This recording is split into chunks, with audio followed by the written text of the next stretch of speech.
What's up, superfans? It is Fit Nerd from Superheroes Ultimate. Sony and Disney are breaking up. Who really is the villain? But before we dive in,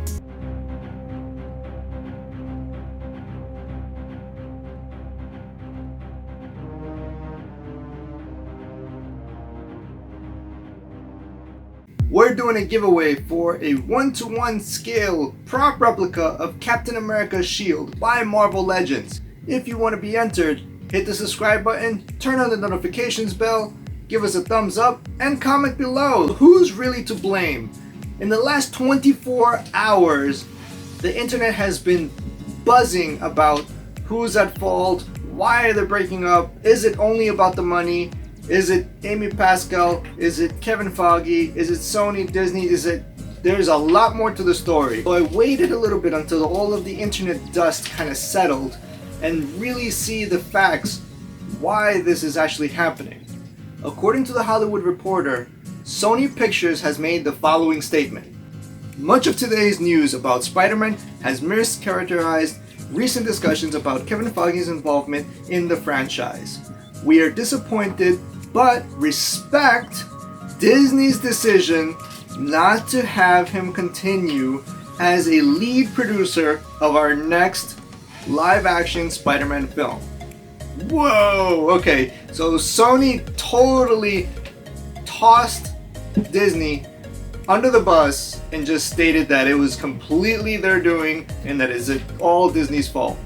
Furthermore, in the statement, we hope this might change in the future, but understand that the many new responsibilities that Disney has given him, including all the newly added Marvel properties, do not allow time for him to work on IP they do not own.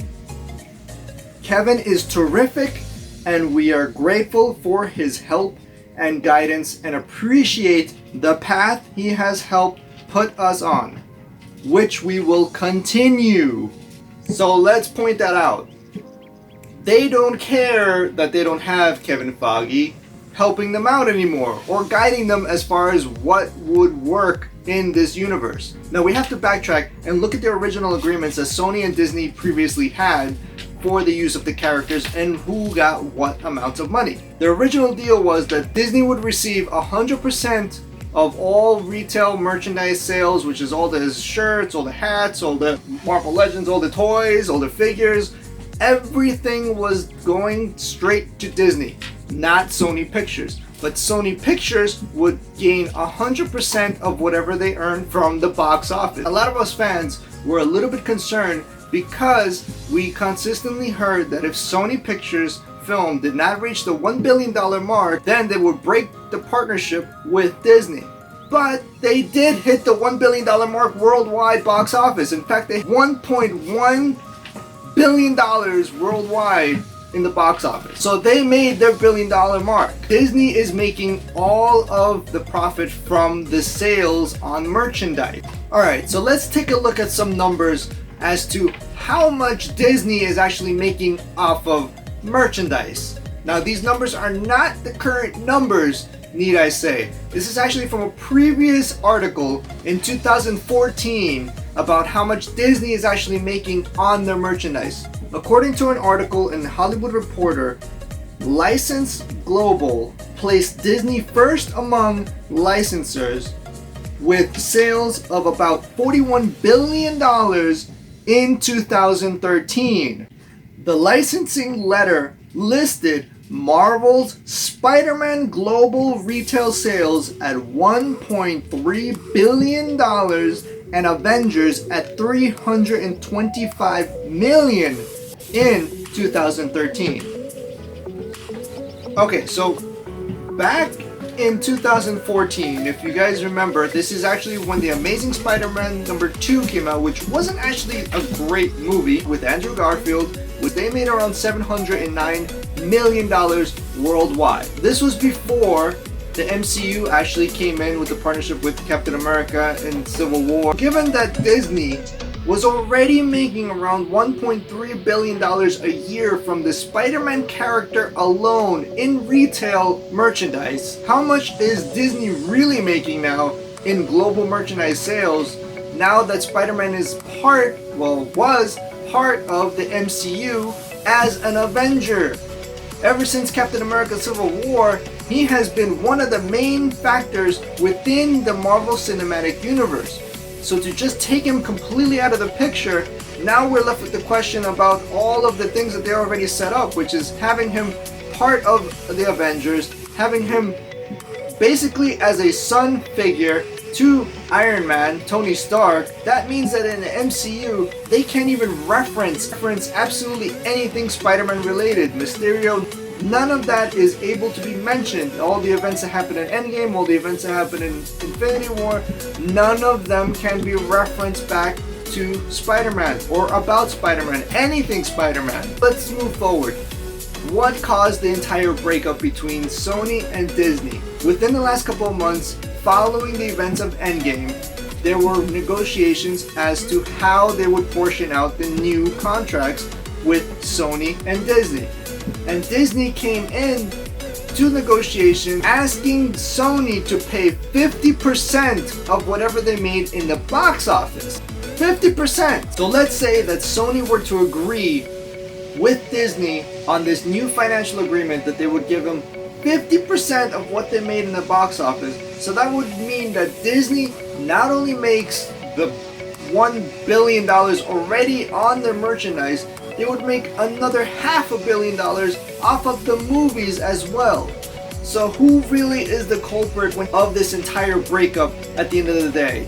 It really looks like Disney is just really trying to double dip. Sony is already making nothing from all of the Spider-Man merchandise. Disney is taking all of that, and now they want to take another huge chunk of the change that Sony is getting. If you really look at it, the current agreement that they have is actually not that bad.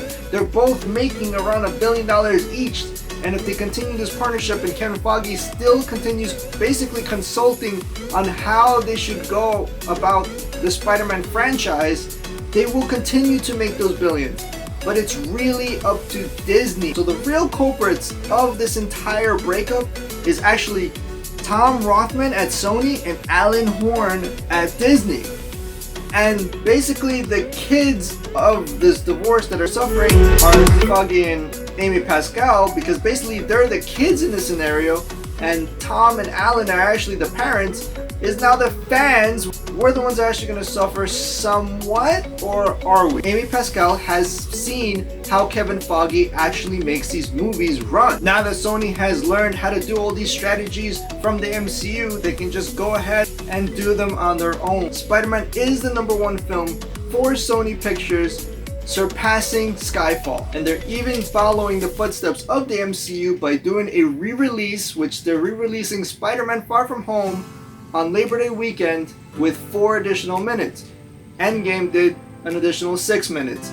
What is this doing? They're basically just following the same exact type of strategies that MCU is doing. So by having this breakup, it actually could be a good thing because they don't have to do any more negotiations. Sony has full control over how they can actually have Spider-Man and Venom interact in a movie. Now Tom Holland is set for another 2 Spider-Man movies. So Spider-Man 3 is no longer going to be influenced by the MCU, which is really weird, and it's really going to be odd that they're not going to be able to reference anything that happened with Tony Stark, the glasses, the Avengers, Endgame, Infinity War.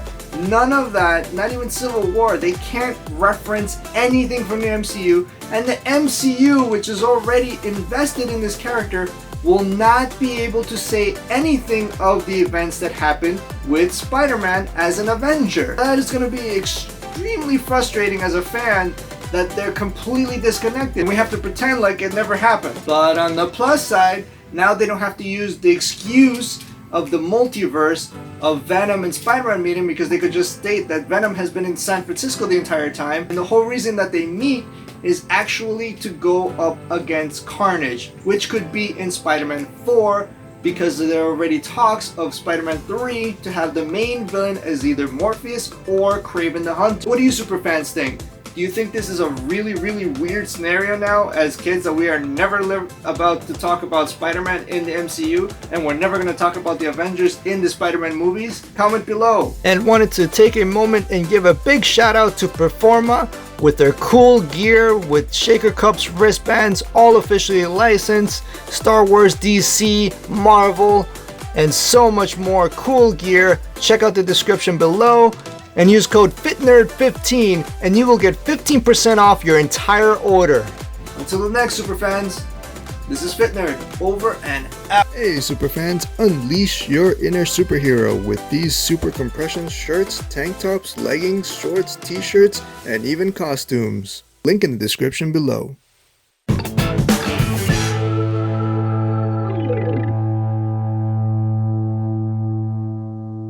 3, 2, 1, a blue!